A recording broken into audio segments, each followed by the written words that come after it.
Here's Hubbard. Chuba Hubbard. Did he get it? Doesn't look like it. Darnold is set. Passes to Cooks. Wide open. Found a hole. Mills throws. Pass caught. Touchdown, Miller. And obviously we didn't run the ball very well. They kind of knew that, with a new quarterback in, that things are going to be a little bit different. I thought he did very well. He did not turn the ball over at all. I thought he threw the ball very well. I thought when we went on a 2-minute offense right before half, he did an excellent job of taking us down the field, and I thought he did a nice job for us. And welcome to another episode of the Turn Up For What podcast, talking your Houston Texans straight from the Great British Isles. And it's episode 99 of the Turn Up For What podcast. A question I definitely asked myself at 4 a.m. on Thursday night, watching the Texans defeat 24-9 by the Carolina Panthers. And to try and answer that question and a few others is Battle Red blog's very own Matt Weston. Matt, how you doing? I'm doing great.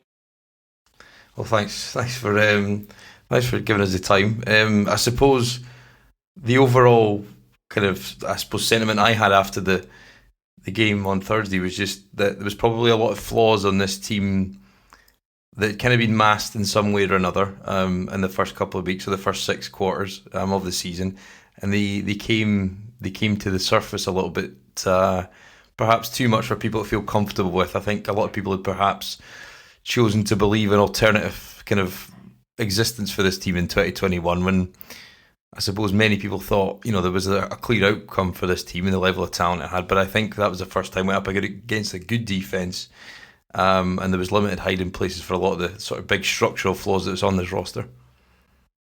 Yeah, I think so. And I mean, it's really kind of incredible difference between Tyrod Taylor and Davis Mills. And I think that the fact that Taylor was playing like a top 10 quarterback to start the season off, and the offense was really well designed for him to take advantage of his mobility. He was really good at breaking out sack attempts and making big plays with his legs too. And the way I kind of look at quarterbacks now also is that I would never draft a quarterback early on in the draft unless he has some sort of mobility. And I think the difference between Davis Mills and Tyrod Taylor is another example of that. Just because if they play man coverage, you can always take off and run and get something. If you don't maintain your pass rush lines, you can get something. And it just adds such another complicated layer to the defense. But he was 7th in DVOA and DYAR, and those numbers don't that good a small sample size, but he was playing extremely well at that period of time. And then with Davis Mills on the field, the Texans are kind of unwatchable. They ran a Fisher-Price offense. They ran a real Bill O'Brien run-heavy attack. They didn't really open anything up at all until the second half, and by then it was kind of too late. And the Panthers started playing kind of soft coverage, and then they just blitzed the hell out of them after that one touchdown drive and kind of ended that game after that point. Yeah, it felt. I know Cully admitted it during the week or on the Friday after the game, and I suppose he said that they didn't put enough on his plate. They effectively said they didn't trust him, and I suppose that's probably a culmination of everything they've seen in training camp, everything they saw in pre-season, and they were petrified that he was going to throw a lot of interceptions, and they went pretty vanilla early on. And I suppose for all the goodwill and all the credit that Tim Kelly's had up till this point in the season, he perhaps dismissed a little bit of that and probably lost some of those some of that good feeling that Tim Kelly had created. Because I think some of the calls that he'd had with Tyrod out there was I think was some of the best. Some of the we don't often see layups in the last couple of years under that Bill O'Brien playbook, but executing the right way with the right personnel, with a play caller and a bit of a flow, we saw that. But it felt like it regressed back to the slow starts and all the kind of stuff we've seen in the past. And I suppose, do you think there's an appetite in that coaching staff in the following weeks until whenever the Tyrod injury heals? Do you think there's an appetite there to let Davis Mills cut it loose, or do you think the turnover battle focus, just like competition, outweighs everything else? Yeah, I mean, they have to. And you have to kind of know what you have with Mills after this year, because they used their first pick in last year's draft, and you don't use a 3rd round pick on a quarterback with a roster construction they had where they needed talent all across the board, unless you thought he could potentially be a starter down the road. And so you need to at least have some sort of glimpse of what maybe he could be in the future, and you have to open up the offense, somewhat. I don't think Mills was good in Stanford. I don't think he warranted 3rd round pick. I don't think he was good whenever he came in Cleveland. I don't think he was good against Carolina. I don't think he's going to be good. But, like, you at least have to see him become more of an open offense to kind of see exactly what he's capable of doing. And, right now they haven't done that. And also, like, Houston's offensive line is kind of like a big blame for why they lost last week. When they keep trying to run outside zone, they can't block it. I know there's been, like, a lot of, enamorance for Tyus Howard, Larry Tunsil on the left side line, but they've been bad in run blocking. Like, Tunsil doesn't even look like he wants to run block. Howard is just very sloppy at the position. He's very sloppy in run blocking. He's like that his entire career, and they just can't block outside zone. They struggle with it over and over and over again. And so Mills, and even like with Taylor, you have to run like a pass first offense where the run game just kind of like keeps the defense on its heels enough to kind of confuse them open passing lanes. And so you're running just kind of like as an appetizer, at least keep them honest, not because it's the foundation of the game. It's just because of, after all these years, still after all the investment, the offensive line's still bad and blocking the run.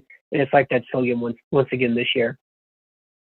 Yeah, I think I wrote this today and I put an article earlier on today. And the move of Titus to left guard, you've gone from one of your very, very few bets on young quality players on rookie wage scale deals, and you've taken him from a promising player who stood up against TG Watt, who stood up against Myles Garrett last year, who's taken on some of the best edge rushers and not looked, completely out of place.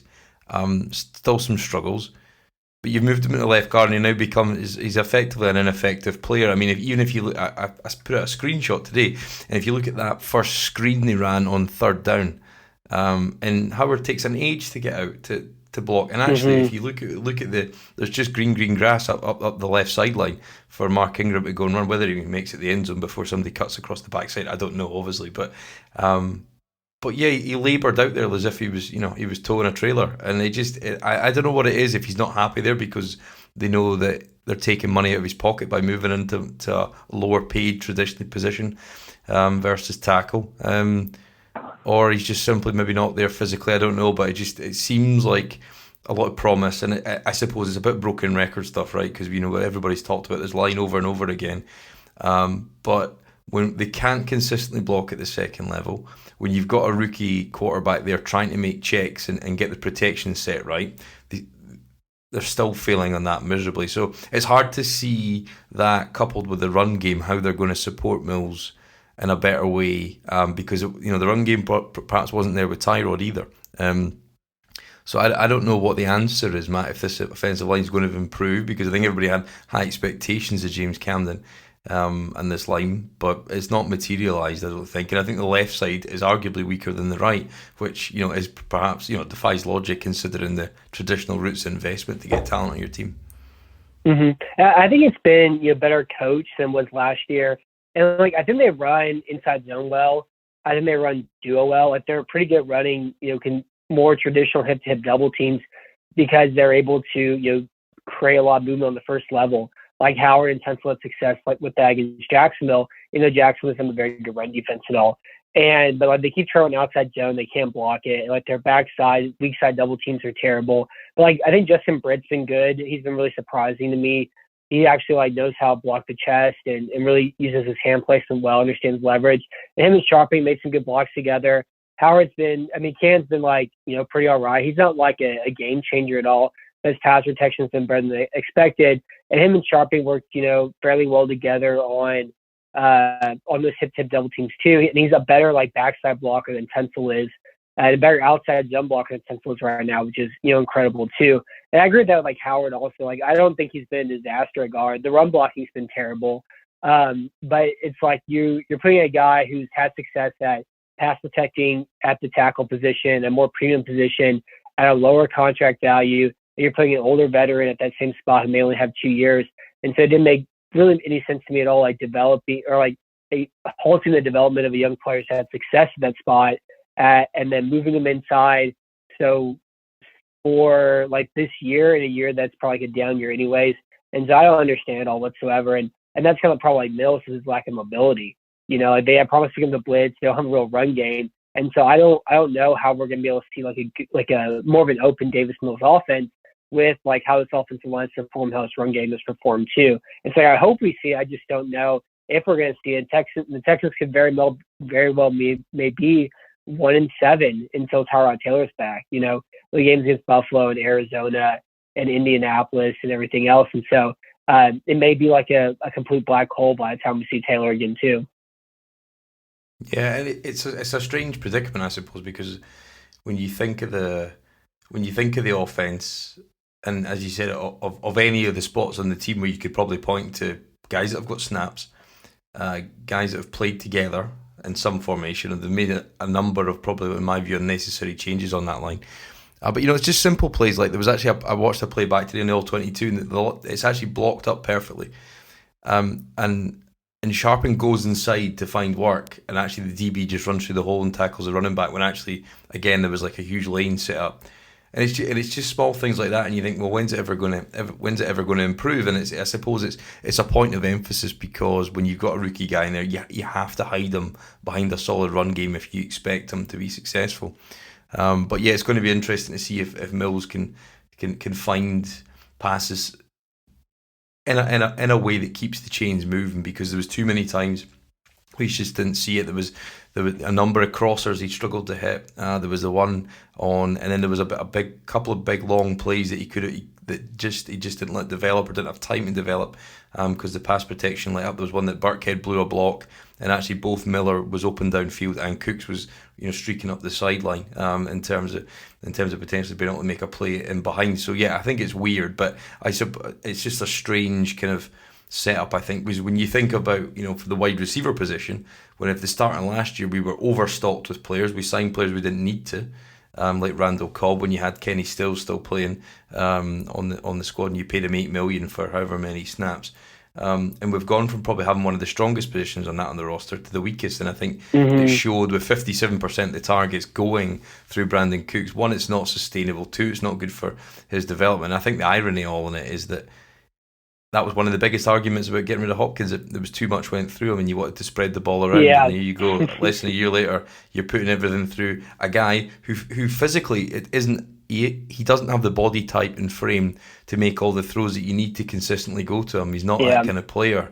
And it just seems a really unhealthy, imbalanced roster, I suppose. But maybe that shows what Nico Collins was. I don't know. But what do you think about the wide receiver position and where it's at right now?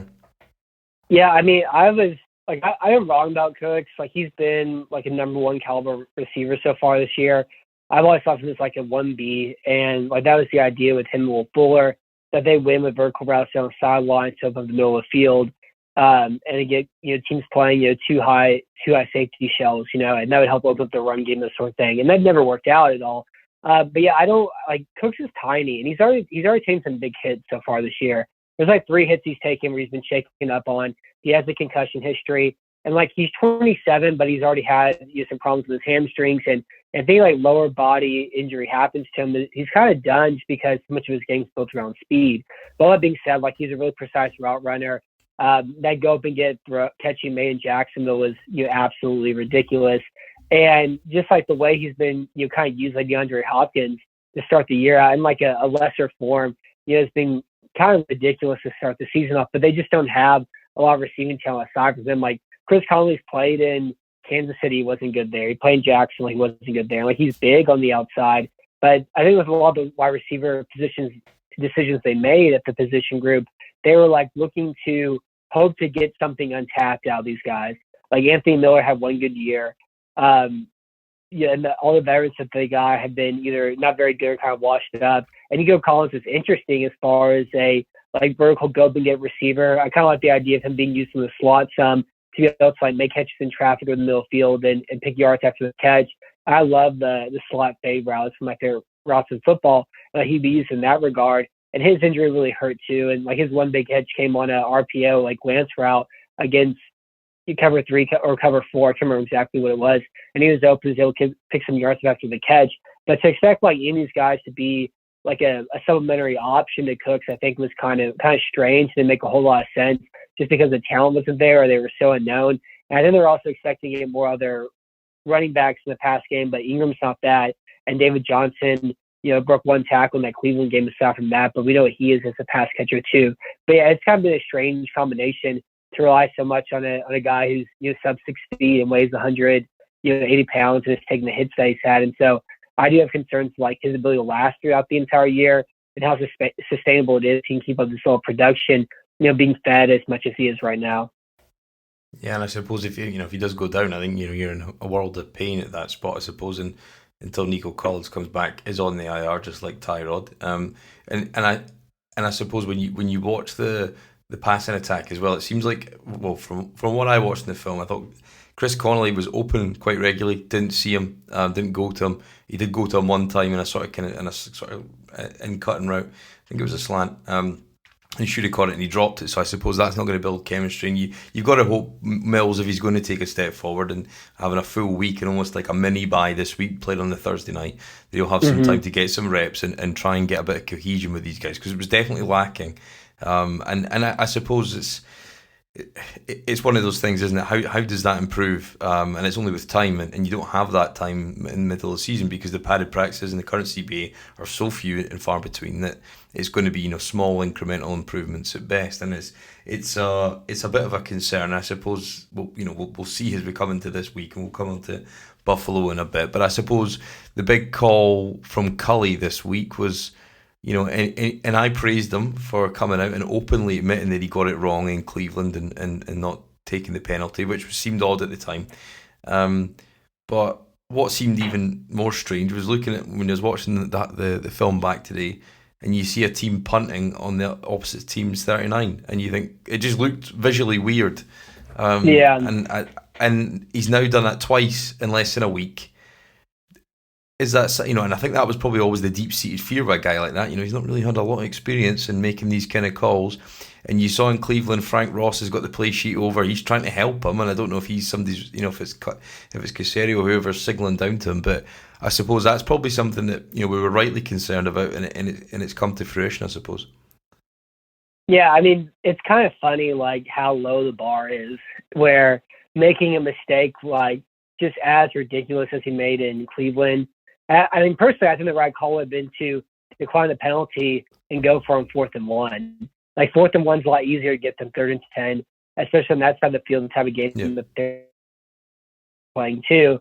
And then, but like to make a decision as as dumb as that was, and then be like, yeah, I was wrong, apologize for the law like he was for that. I think it kind of says a lot about like where we are right now with coaches and how admit that they're right all the time. And just like for finally somebody be like, yeah, I screwed up. That's on me. And it was refreshing to hear. And then the Panthers game, the same thing too. I mean, he said in the preseason, he kicked all those field goals. He said, well, I'm going to go with my gut on this. I'm not going to listen to the computers or whatever.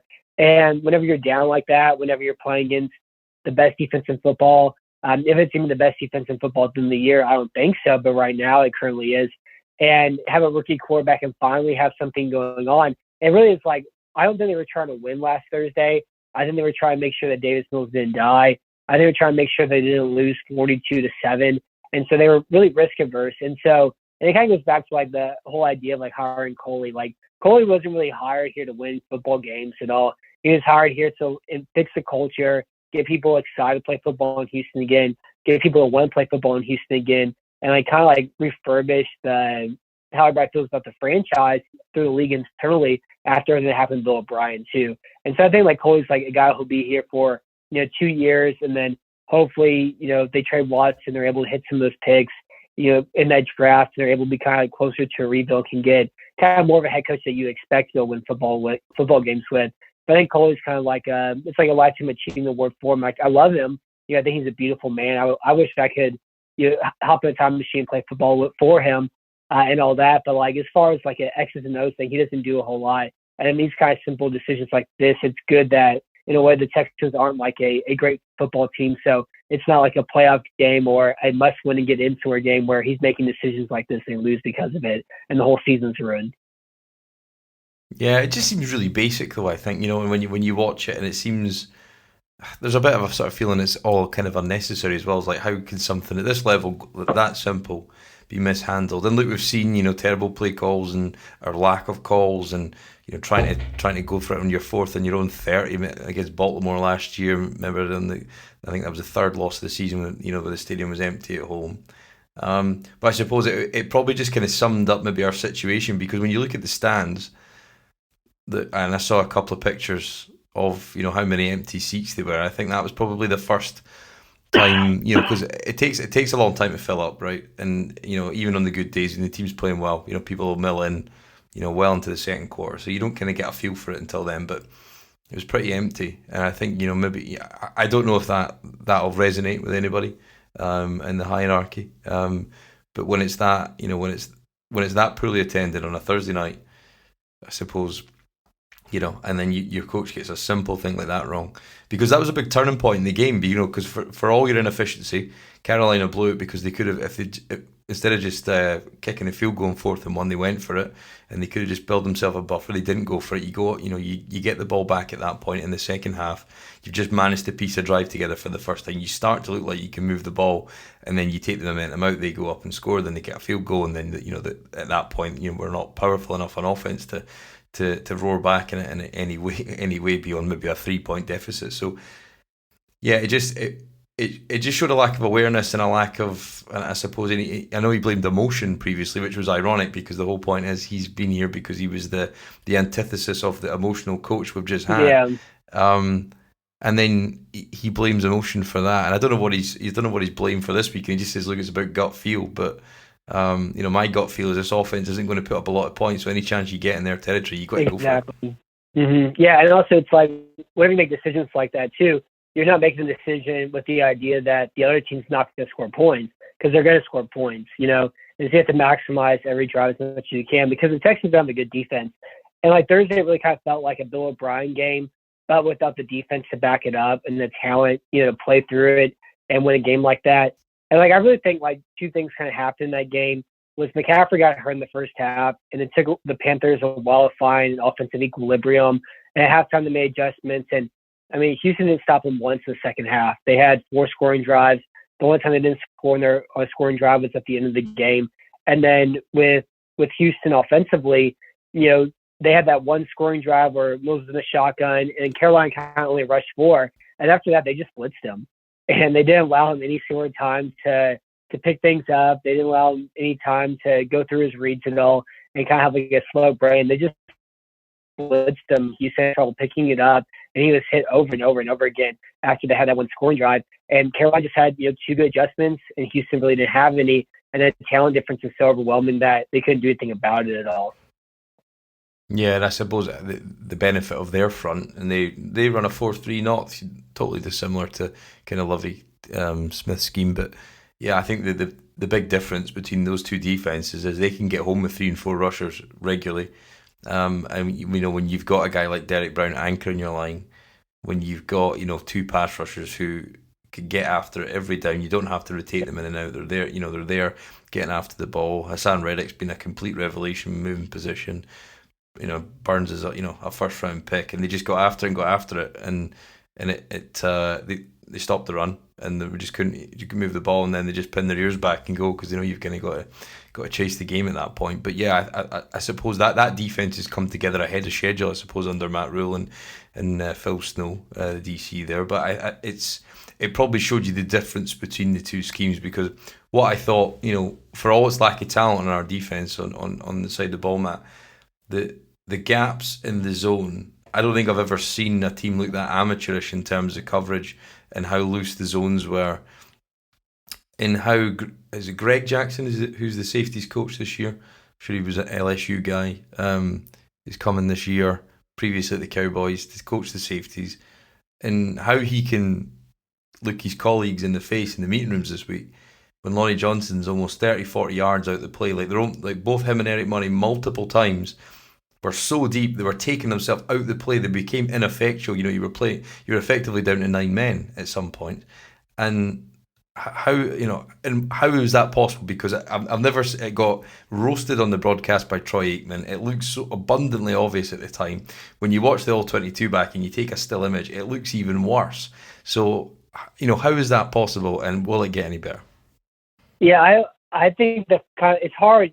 I really wish the broadcast was a little bit wider so we can see the safety play, or for it to be behind the line of scrimmage.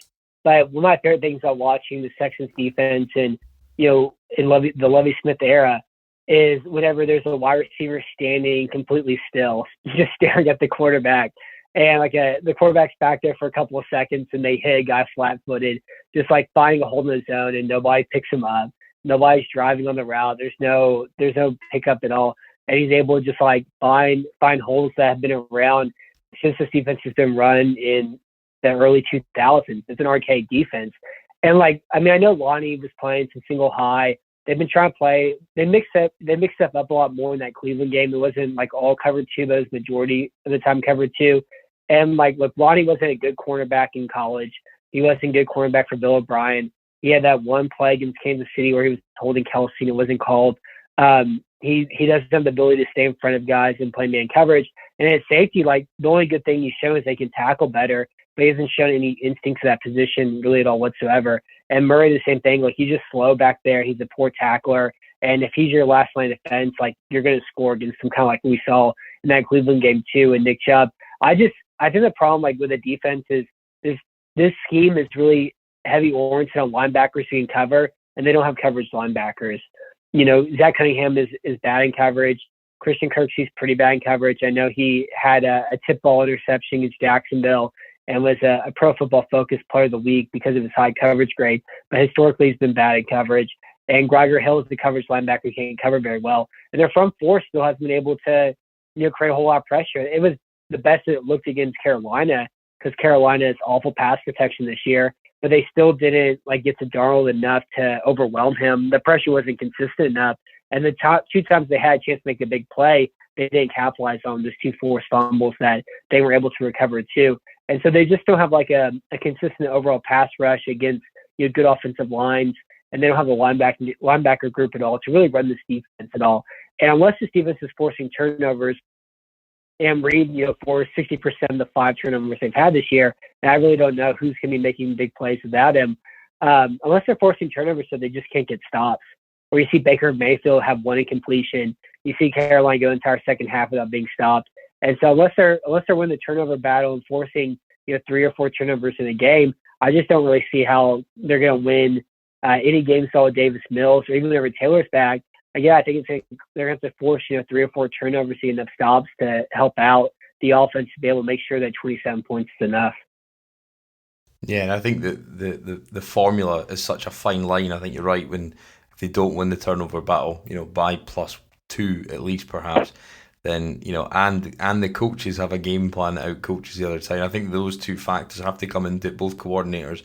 Have to out scheme. But I don't see how Lovie Smith's defense is going to get the better of anybody apart from because he's not brought any pressure from the second level, and I suppose it's almost hilarious the fact that you've got a safety sitting 30 yards deep. Why don't you just bring up to the line of scrimmage and blitz him every third down or something? just get him involved, and I think that's how bad it looks at times. And I think the cracks were covered up by the turnovers in weeks 1 and 2, but actually this defense is you need really athletic players to make it work.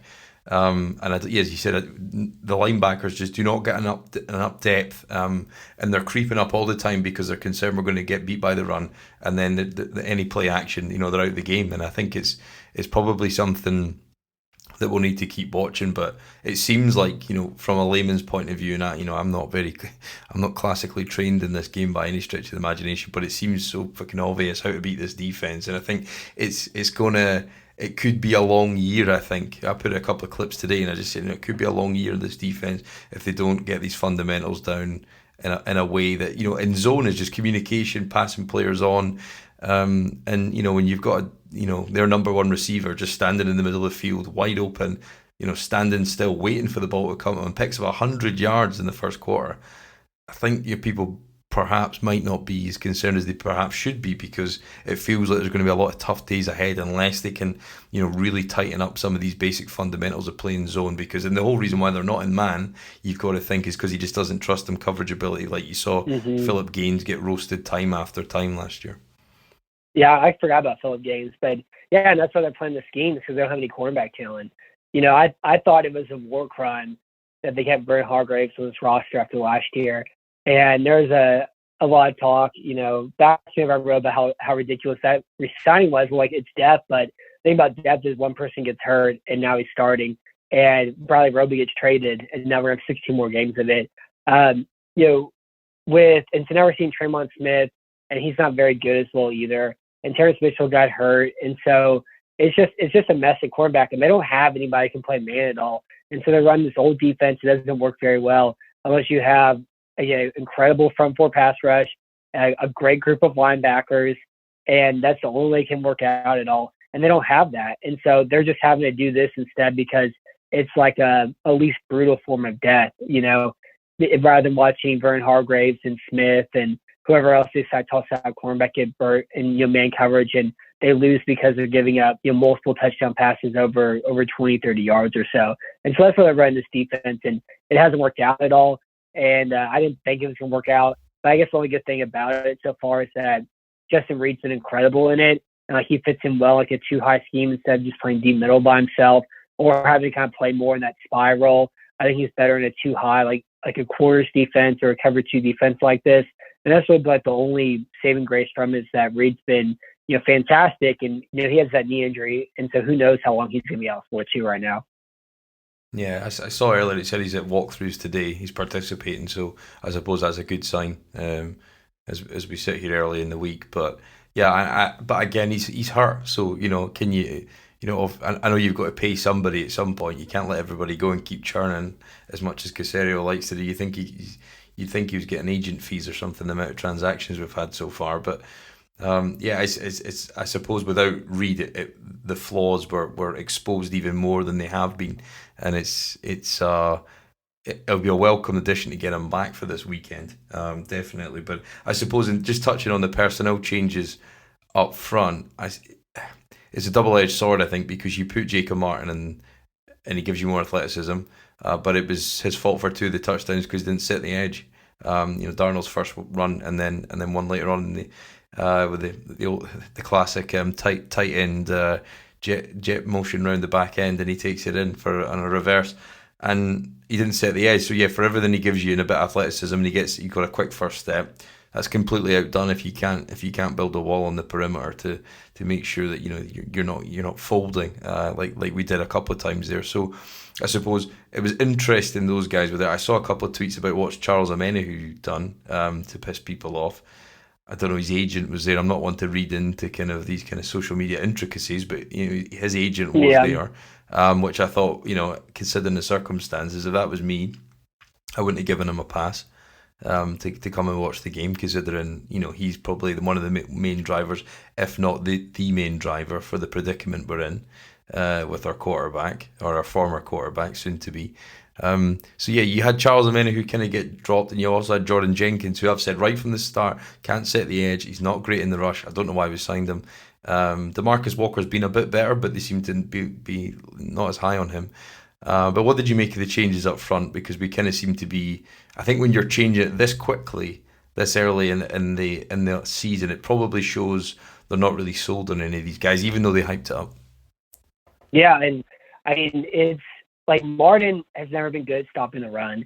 And like Jacob Martin's like a mean player, and like he's a good like flash pass rusher, but you can only play him on passing downs. We saw it last year in Pittsburgh. The game they lost to Pittsburgh, they still had one of the worst run offenses in the entire league last year. And they just ran power and trap to Jacob Martin's side over and over and over again. And that was the only good game Pittsburgh had last year on the run. And it's because they ran directly at Jacob Martin. And like you can only play him in passing downs and in those situations because he's just such a liability there at that spot. Omenihu, they're trying to play him at defensive end, but he's not good against the run. He's never been good against the run at all. He can't, and like it's just like his brain can't pick up the keys or whatever. Like he doesn't see the steps well. He doesn't see like the dipping his shoulder pad to know how to and know like which gap he's supposed to hit and what leverage he's supposed to use. And he's a complete waste there. A defensive end too. If you watch his pass rush snaps it in, he's been bad in the spots because he doesn't have that edge quickness to be able to bend the edge. You have to worry about him beating you around you. He wins with long arms and bull rushes and swims, and against like tackles who are bigger than him.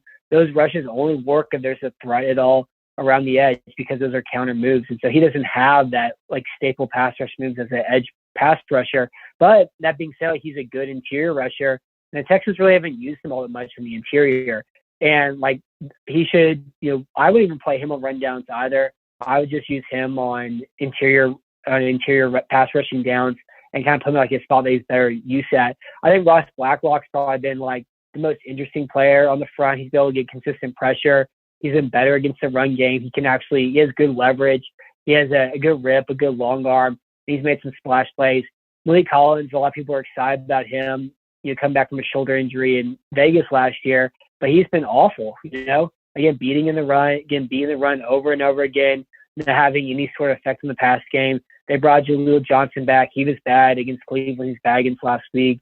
Vincent Taylor was actually really good against Jacksonville, but he's hurt. He's out for 6 weeks. And then, like you mentioned, like with Jenkins and Walker, they're kind of like the exact same player. And those are more pass rush, players. And so they just don't really have like an impact pass rusher here. They don't have a defensive lineman who can play every down. And they don't have the linebackers who can, in the run game, they don't have linebackers who can be good without good run players in front of them. Like Zach Cunningham's really good season, came whenever he was a weak side linebacker with DJ Reader, Archer McKee, and JJ Watt, and those guys in front of him, where he was able to just chase down plays from backside and make tackles. And now that doesn't exist. Now he's having to actually make like reads and make run fits and fight off pullers and go through 2 blocks to make plays, and he can't do that at all. And it's kind of like Kirksey's made some like good reads. Cam McGregor Hill's made some good reads, but they're easy to block at the second level. And so that's why they're kind of like in the mess room at the front, where they just don't have an impact player. And Zach Cunningham was paid to be an impact player on the front seven. He's paid to anchor the front seven, but he just isn't that level of player. He's a complimentary player. He's nice to have, especially on a rookie contract, but he's not somebody you can build a front around. And that's what they did with the extension of the game at the end of the Bill O'Brien era. I think that contract, I mean, it's up for debate, but that contract's looking worse and worse every week. And nobody played well last year in that defense.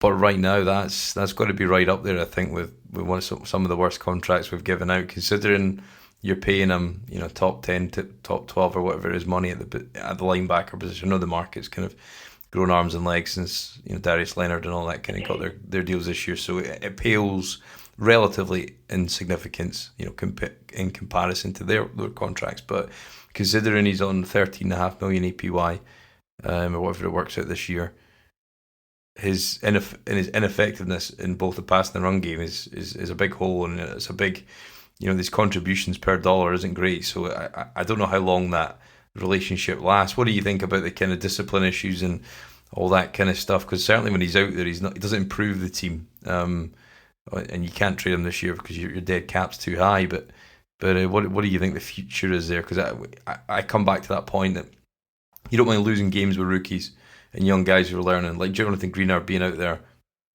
Great to see him do something, because he's a young player you might be able to mold into a rotational role player at some point in the next couple of years. But when you're paying a guy like that, like Zach Cunningham, what do you think the future is for him? And do you see any other guys on this roster really right now, defense or offense, that you think might be worth paying?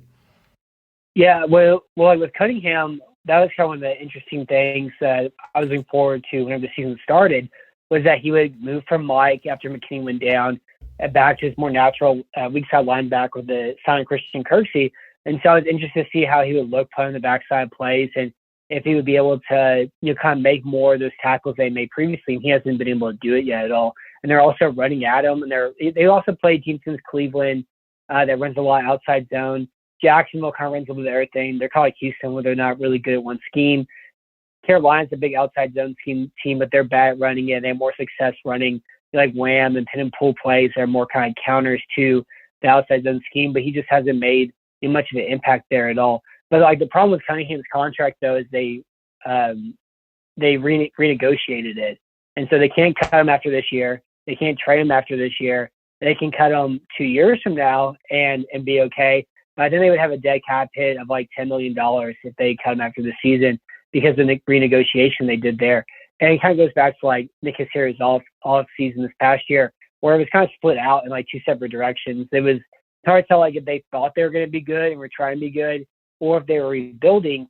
And the decision to renegotiate Lawson's contract and Tunsil's contract and Cunningham's contract and Cooks' contract didn't really make much sense, because they were limiting future cap space to create cap space for this year so they can do things like sign Jordan Jenkins and Andre Roberts, that sort of thing. And so I fully understand it. And so I think Houston's kind of stuck with Cunningham, for at least 2 more years, but they can always bite the bullet if they want to. They want to try and maybe get like a 4th-round draft pick from them for a team that needs somebody who can play that linebacker position.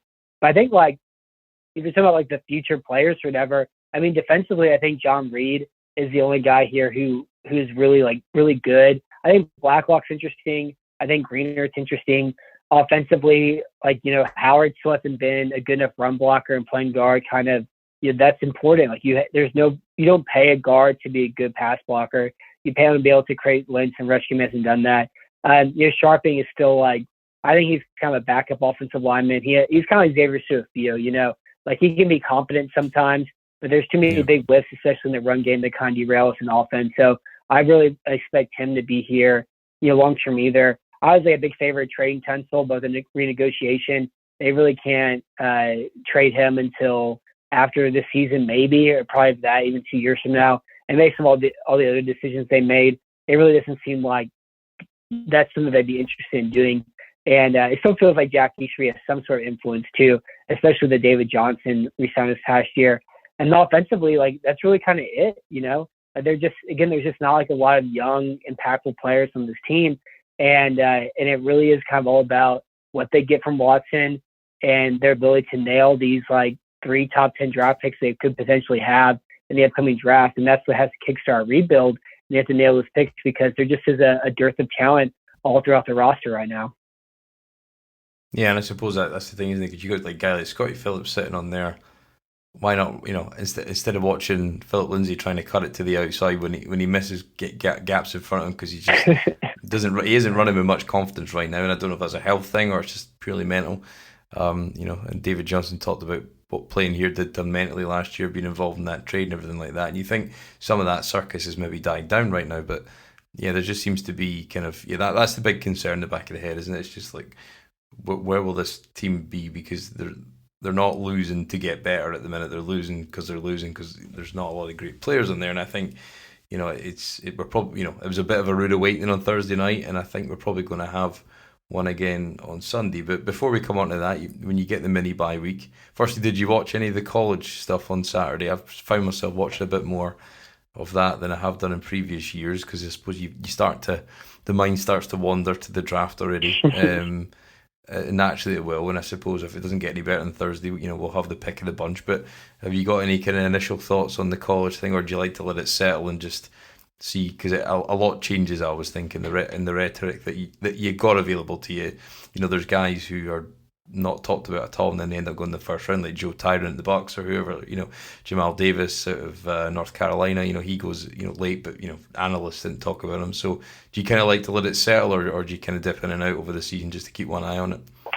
Yeah, I mean, my problem is that the college games take like 4.5 hours, and I went to a school in San Marcos, Texas, that has a bad football team, but they drink a lot of beer before the games, and that was kind of the good part about going to football games there. But I went to the games at all, and so because of that, like, I don't have any rooting interest. There's no teams I really like at all in the college football game, and also there's only so much football I can watch. And so I try to watch every condensed game out there. I watch every Texas All 22. I've watched all 22 of like who they're going to play that week and whatever articles I can try to write in between now and then. And so I don't have enough time or enough enjoyment in the college game to watch college football Saturday either. So I don't really have much of a thought on these quarterbacks. But I think the biggest thing is like what you mentioned, where there's always guys that come out of nowhere every year. Like entering this year was like, well, it's either Mihal or Rattler, and that's kind of it. And Willis is like an interesting option, maybe as being like the third quarterback. And there's always new guys that come off the board who play well and kind of come out of nowhere. And so it's kind of hard. So you expect something unless you're like a Lawrence type before the season to kind of expect like this is how it's going to play out at the end of the year. And so I'll watch them after the season's over once all the videos available and things a little bit more settled. So I'm not like there'd be a really good article somebody could write where they have like a quarterback stock list for the Texans for next year, and they kind of go up and down based off their performance. But it's not something I have enough time to do. Yeah, I think the guy from Ole Miss has kind of come out a bit this year, Matt Corral. I don't think he played. I don't think he played this week. I might be wrong in that. But I've sort of dipped in and out and tried to watch some high. As you said, there's only so much you can watch. You spend a lot of hours, or needless hours, for whatever in this team. Exactly the same. So you kind of find once you've done that, you've only got limited appetite for the rest. But it was interesting. But some of the pro reflections just around the league there, and I think going back to the one hit wonder or the 1 year wonder, I think it's a dangerous sort of kind of trap to fall in as an evaluator. And the Texans will probably need to be very careful of that this year. And I've always been wary of them. I know Baker Mayfield was one; he's getting there now. But Joe Burrow kind of came together a bit. I know this is year 2 for him now, but they looked like they'd kind of come together. I know Pittsburgh's struggling; they can't move the ball in offense. So there's only so much that defense can do, despite the talent. But he looked, like he's coming together now. So maybe do you think that evaluation? I know it was an historic season in college football and probably never be topped. But do you think a guy like him coming in and performing now, despite I don't think the coaching staff there's great. I don't think he's got much protection up front, but it looks like he's bringing it together, albeit with Jamar Chase throwing to catching balls on the perimeter. But I think Burrow might maybe let teams kind of be a bit more open to the 1 year wonders, because I think the track record on them in the last few years has been sketchy at best. Yeah, with Burrow, it's kind of, he said himself, and they asked, why have you had so much success or whatever? It's well, I'm 24 years old. I better be beating up on these college kids who are 18, 19 years old and that sort of thing. I think his age had a lot to do with that season. And he's been kind of like Alex Smithish in Cincinnati, where the vertical pass isn't there, but he's intelligent. He finds his reach pretty well. I know he had kind of his first 2 games were pretty bad to start the year off. And they try to run a lot of empty sets. They try to run a lot of spread sets, but they don't have the pass protection to really allow it. And so it's hard to get really a good feel for Burrow. He just doesn't have, I think, the arm strength to be like an all-pro level quarterback. I think he'd be really good. But I don't think you're ever going to see him as a perennial Pro Bowl sort of player for that reason. Well, unless his brain gets so smart and the skill talent around him is so overwhelming that they're able to break tackles like Boyd made last week and kind of overcome his lack of arm strength. But he throws a touch and he's accurate, and he's for sure a starter. But I don't think he'll ever come close to like Justin Herbert, for example. And that's kind of the weird thing about from us, our perspective of it. One of the things I've kind of learned from watching quarterbacks too is that how the person is matters a lot, and especially at the quarterback position. And there's some guys who are just kind of too far out there to lead a team and get it. I think Deshaun Kaiser, somebody comes to mind like that too. And so without really knowing these guys, it's hard to have an idea of what they're going to do in the future. But it's kind of fun, their rookie year. It usually takes 6 games or so. And you have to give an idea of the type of player that they are.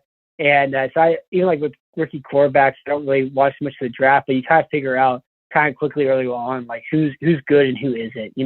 It's kind of easy to tell Drew Lock's bad and Herbert's incredible after a few starts, and sometimes the talent's just so overwhelming too.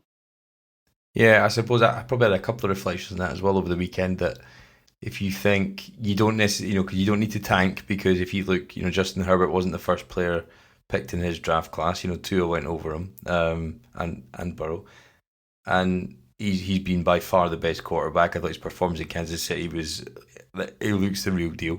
And I think you'll be seeing, as long as he stays healthy, you'll be seeing him for a long time. But I remember watching his bowl game in Dallas for Oregon. I think it was against Auburn. And I remember watching that game going, that guy will never be a pro. That was my, watching it. So, a lot can change.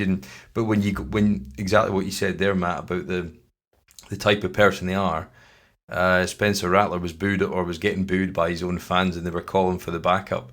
And I think, he's one of those ones that you hope, if it's not us that falls into that trap of the evaluation there, because I don't think, and I like these all the teams, even us, despite the dysfunction, will have a lot of information on these guys. But I think it was a strange one. But then also, I did think at the same time, when you watch the struggles of Zach Wilson and when you watch the struggles of Justin Fields, there's also an argument to say we don't take a quarterback too early until you're in a position where you feel like you can house them and look after them and put them in the right situation, because, and I think Herbert's a good example to copy from. I suppose the offensive line, they've tried to rework that this year. But he's a smart guy, gets rid of the ball quickly. The scheme around him, helped him to do that. You might not want to take a guy too early or force yourself into doing that, just because you don't have anybody else. Because you might be better stocking up elsewhere rather than just jumping for the next guy that comes along. Yeah, and that's kind of like the hard tug of war of it. It's, do you want to build a team until you're a quarterback away, and then kind of try to find somebody from there, and then you kind of have like the Colts are, where you're in quarterback purgatory, and you have Brissett, and then you have Phillip Rivers, and now you have Carson Wentz, and you're never like bad enough to like get like a really good quarterback, but you're also never like in a spot where, or you have to trade a huge amount of assets to move up and get the guy that you want to. And so it's either kind of blow out and get one whenever you have the chance to, or by the time you're good enough, you have the chance to get like exactly the guy that you want. Also, and I think the other thing too about rookie quarterbacks is, the environment that they end up in is really important too. Like, I don't think Josh Allen would have been Josh Allen if he went to the Bears, for example. Yeah. I think Josh Allen is Josh Allen because Buffalo selected him, put a coaching staff around him to develop him, put a great offense around him, used him as a runner really well, had a great defense to be able to put him in a good spot to succeed in short field positions, and slowly brought him along, and also had faith in him the entire time. Whereas if Josh Allen went to Chicago, that probably would not happen all whatsoever. They probably would have ran this cute little gimmick offense. They probably would have expanded stuff. He probably would never had the wide receiver talent to push the ball downfield, and he would have been a backup quarterback by now, And so much of it also kind of depends on the situation. They're of course, there's quarterbacks like Herbert and Mahomes and Watson, who the talent is so overwhelming, it doesn't matter where they go to, and they're going to have success. But a lot of these guys, it also kind of depends on where they end up and how good the culture is, and how good the leadership is, and how good the coaches are, and their ability to actually develop the talent that they bring in too. Yeah, and I suppose that kind of begs the question as well: when do you draft? When you probably know, if you're Casero in your heart of hearts, that you're probably going to have to move on to another coaching staff or a new iteration of your coaching staff as well, because you could draft players, say it's next year, and we're having a discussion about this with a couple of guys at the weekend. What you could hypothetically get all these picks now, and then you might draft them for a certain type of scheme, and then if you move on for your coaching staff in a year's time, which is a more than plausible situation might occur, then they might not necessarily fit that scheme, and you've waited for these resources to come and spent them on something that might not fit the next coaching staff. So you've got to hope the plan's there, but there's a lot to change and a lot of variables kind of go into this sort of next phase of rebuilding. I know we're kind of sitting talking about this already when we're only sort of going into week 4, but I think it's a pertinent discussion. But yeah, I think that's got to be the fear, isn't it? There's so much can change. There's so many variables. You might not even get these picks. They might not materialise. So it kind of feels all the time, even though the performance on Thursday night wasn't great. Still that kind of limbo feeling that just kind of echoes around, and you feel that you can't move on quite yet.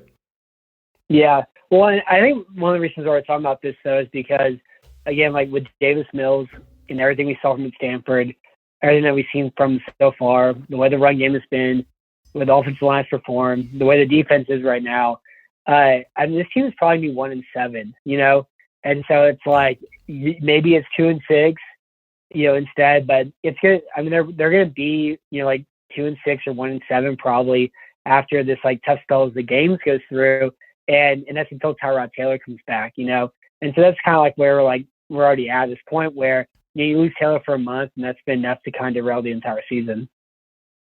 Yeah, that's right. And I suppose, you think 2 wins is probably about right. I certainly don't see under any circumstances getting a win this weekend. I know you're a big sort of Josh Allen fan, Matt, in terms of his progress. Do you think that the uptick in his passing accuracy is sustainable? I mean, he's just put 43 points, whatever it was, on what was meant to be the best defensive front in football. So I could see him putting up a hefty number of points and a hefty number of yards this weekend, and it's kind of hard to see any reason why they wouldn't. Yeah, I think for sure it is. And I know he didn't start off looking like last year's Josh Allen the first 2 weeks of the year, but TJ Watt was incredible in week 1, and they lost that game because of a blocked punt. And then the Dolphins have still have bad run defense too. And, Tua got hurt in that game, and they didn't need Josh Allen to be like that level of Josh Allen. So why kind of waste your time running your best plays and putting your best offense out there whenever you can still win 35-0 by him completing 17 passes, And so I think for sure, like, the accuracy is not going to change. The talent's not going to change. And, they're a team that's really done an incredible job just like working on his throwing motion, working with his speed, working with like how he processes reads and the way like they run their route concepts to make things kind of like a lot simpler to be able to see too. And the way they use them in a run game as well. And so I have no doubt like Allen's going to like I don't worry about regression at all. I have no doubt that he's like an MVP caliber quarterback and is going to be so for the future. And like this game for me is kind of my version of the Super Bowl because like I loved Allen going back to his rookie year after he leaped over Anthony Barr. And he's a funny guy just because that draft, all draft Twitter and all winter long was all just dunking on Josh Allen because he's inaccurate and he's a typical NFL scout quarterback. He's tall and white and strong and he has a big arm, but he doesn't know how to play the position. He should be playing tight end. And that's all you heard. And like you start watching him play, and like he wasn't good his rookie year, but he did things that nobody else can do. Like he hurled over Anthony Barr, and just like to have the balls to even try to pull it off. Like that game against Houston that they lost because he threw that pick six to Jonathan Joseph. He stiff armed J.J. Watt that game. Like Watt was coming for a sack attempt and he stiff armed him with one arm. And like nobody can do that at all whatsoever. And so like the feats of athleticism are so outrageous that you're kind of hoping that they can be able to harness that and turn him into at least like a good quarterback. I never thought he would be like as good as he is right now, somebody who absolutely loves Allen. But that's exactly what happened though. And they made a great move trade for Stephon Diggs. I didn't like the Cole Beasley sign when it happened, but he's been a great slot receiver. I really like the Emmanuel Sanders signing last year to replace John Brown with him too. And so, yeah, I'm expecting Allen to throw for 400 yards and 4 touchdowns, and I'm going to enjoy every second of it after being, lauded for, with our own website and other people for my love of Josh Allen over the years. So this is probably my most exciting game from a non-Texans perspective, Yeah, I think so. And if you watch the tape of Leslie Fraser's defense in the playoff game, and they brought a lot of nickel blitzes, guys coming up from the secondary, and I think they'll Carolina have laid the blueprint there in the second half of how to nullify this playbook, and it's the same set of protections, it's the same route concepts, it's 90% of the same playbook, perhaps with some Pep Hamilton refinement. So there's going to be a lot of paste and copy of what they know works, and I think Davis Mills could be in for quite a big day. And I think what he needs to do in this game, I think, Matt, is find ways to get the ball out, find the hots,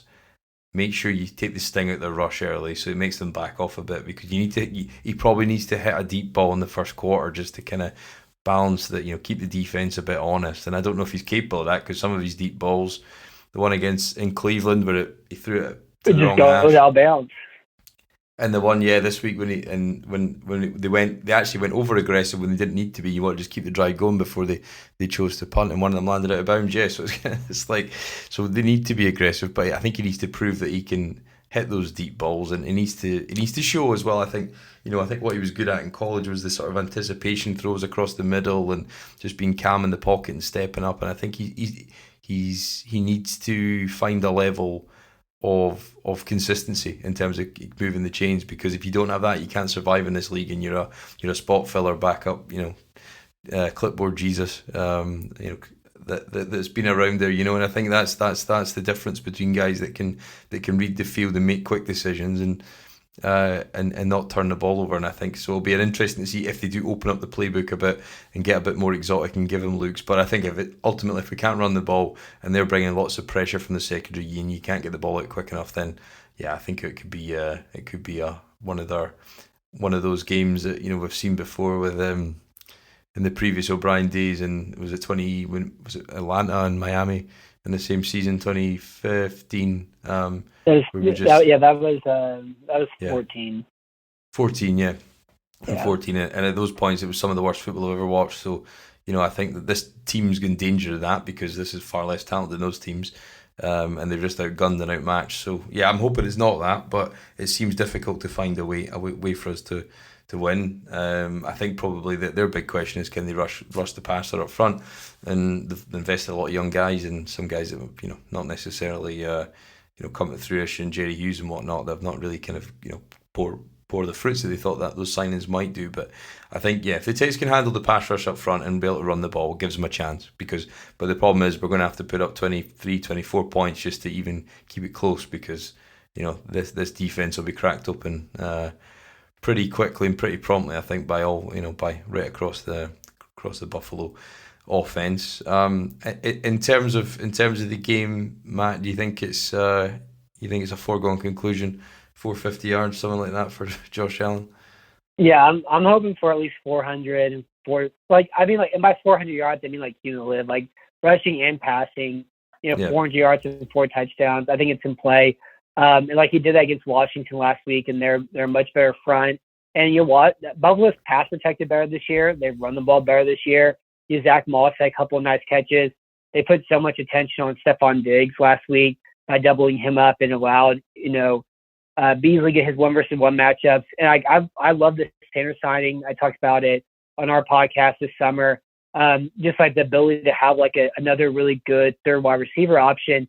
So if you do double Diggs, he can be able to Sanders is better than your fourth cornerback for 90% of the league. And so now you have him man coverage against the Tremont Smiths of the world, and so good things happen there.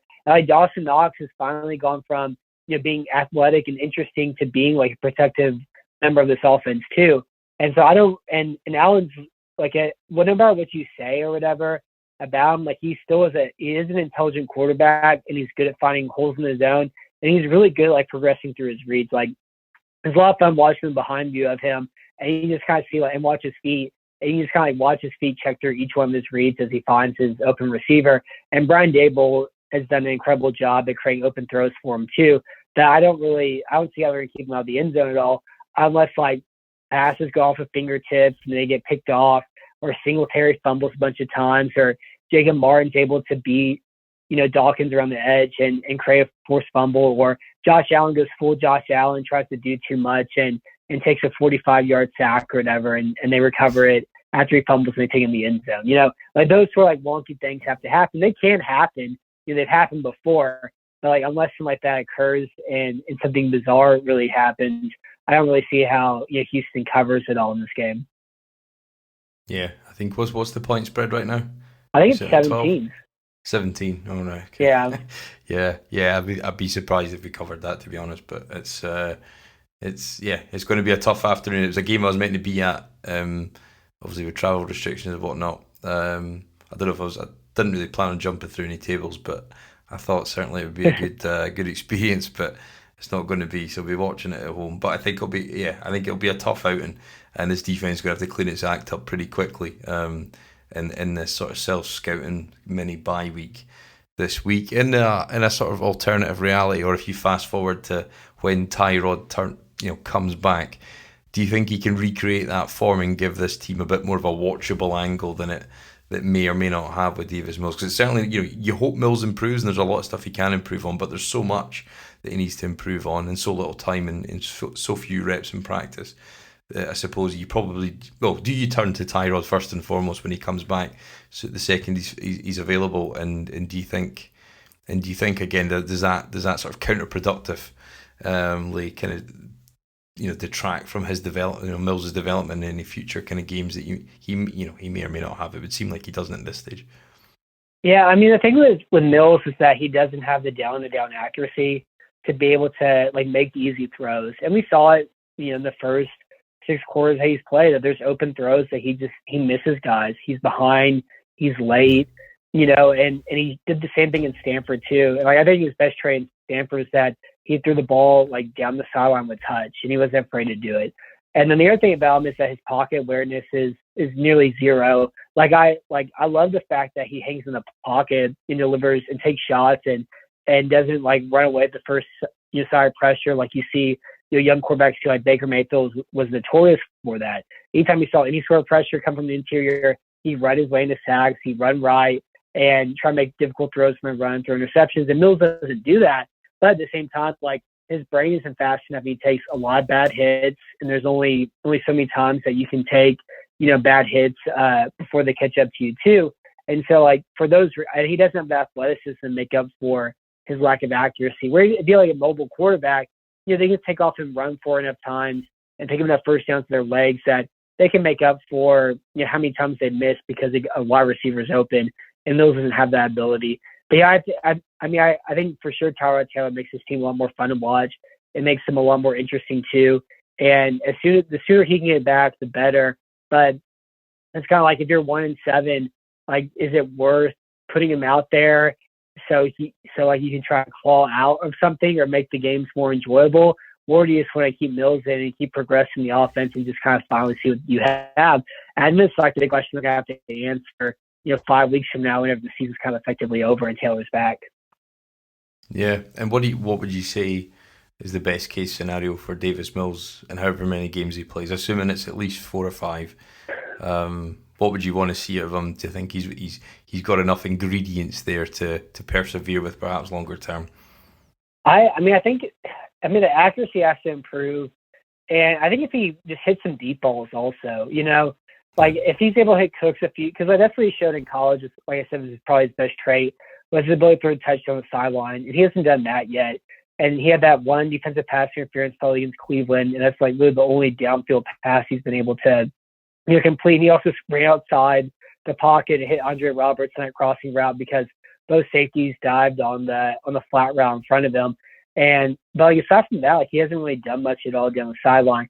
And so I think if he at least does that and he survives and is still fully intact, because there still is a chance that we're going to see Jeff Driscoll this year just because of some of these hits that Davis Mills takes, that I think if he at least does that, maybe, just maybe, but I don't know. I don't really have very many hopes at all for him. Yeah, I've got a scenario in my head that Tyrod's maybe not quite back and Mills takes a blow and you're down to Driscoll and then you're having to sign some street free agent and we've got to watch at least 1 or 2 games with some retreads. Whether I know a lot of people have called for Cam Newton and things like that, but he can't really throw at this stage. But then, is he better than Jeff Driscoll? Yeah, I suppose he is. So I don't know, but I think the injury problems and the way that the amount of hits that he took on Thursday night, he's going to have to clean that up and kind of get himself in a position where he's kind of going to live a bit more sustainably. I think because on Thursday there was one too many hits. So hopefully he can give us something and give us at least some form of a competitive game. But Matt Weston from Battle Red Blog, thank you very much for your time, mate. Much appreciated. Keep in touch, and hopefully we'll start to see some greener shoots of future years coming our way. But it seems a long way off right now, I think. And but thanks for trying to make some sense of it and embracing the slog that is going to be this 2021 Texans team. And that'll take another chapter this week on the trip to Buffalo, and then we'll also be back next week to prepare ourselves for episode 100, and it will be talking about the visit of New England as well. So the games keep coming, so there's not going to be many hiding places for Davis Mills, I don't think. Yeah, of course. And thanks for having me on. I always look forward to doing this once a year, and have fun celebrating episode 100. It's a big moment. I hope we have like a great show, playing for it. And, as bad as the bottom is and can be, these sort of things like make it like, enjoyable and fun and worthwhile, even as bad and as dark as everything kind of is right now. Well, that's it. I hope this hour a week and whatever else can help everybody get through a little bit, and then the good times will mean that a little bit more, hopefully, should they come again, or if they come again. But we'll see. But Matt, thanks very much for your time, mate. Much appreciated. And if you haven't already, check out stuff on podcasttexans.com. You like and share, give us a review, helps people find the show, and we'll be back again next week.